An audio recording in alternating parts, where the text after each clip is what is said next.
Paano kung isang araw, ang buong bansa ay tumigil para panoorin ang isang bitay? At papaano kung ang kasong ito ang tuluyang nagbago sa pananaw ng Pilipinas sa parusang kamatayan? Noong 1973, isang pangalan ang yumanig sa buong bansa, Lim Seng.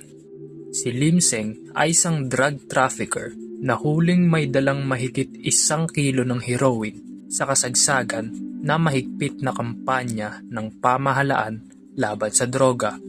Sa ilalim ng batas militar, ang kanyang kaso ay mabilis na umusad, walang paligoy-ligoy, walang delay.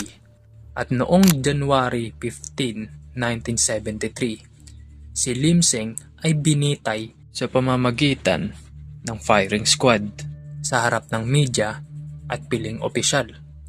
Ito ang kauna-unahang pampublikong bitay sa Pilipinas sa modernong panahon.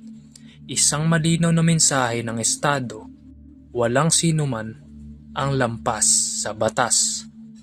Ngunit kasabay ng takot, sumulpot din ang mga tanong, makatarungan ba ang hustisya kung mabilis naman ito pero mabagsik?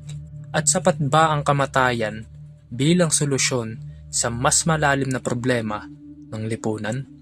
Ang kaso ni Lim Seng ay hindi lang tungkol sa droga. Ito ay tungkol sa kapangyarihan ng Estado at sa hangganan ng hustisya.